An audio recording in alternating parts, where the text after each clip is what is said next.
All women can work outside the home, although the hours they can work are restricted both by convention and by labor laws.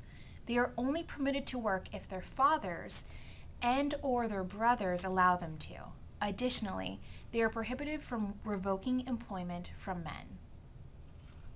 I once asked a female co-worker why the reason one of the women in the office who had previously been uncovered was now sporting a scarf over her head. The response was that this woman had just been married, and although her husband did not request that she become covered, she did not personally feel as though she was a married woman without the headscarf, so she simply asked her husband to demand that she wear a scarf.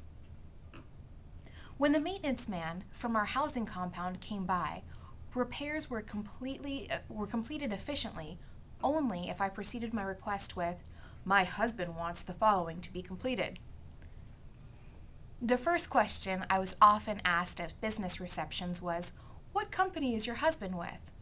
When I replied that I was working as well, I received the glazed over look as if they assumed I occupied myself only with coffee mornings, going to the beach, tennis, and other leisure activities, as did the majority of expatriate wives.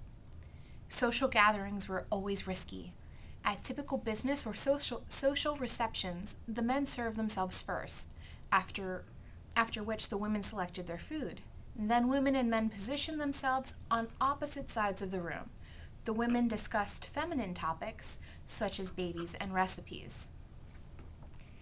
I was more than a little frustrated with the feeling that I almost had to wear my resume on my sleeve to get any respect from men, whether they were European, North American, or Arab.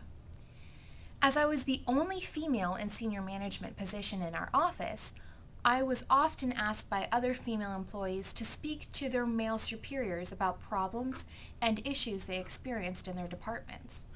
I also took on a role model position as I was the only female manager.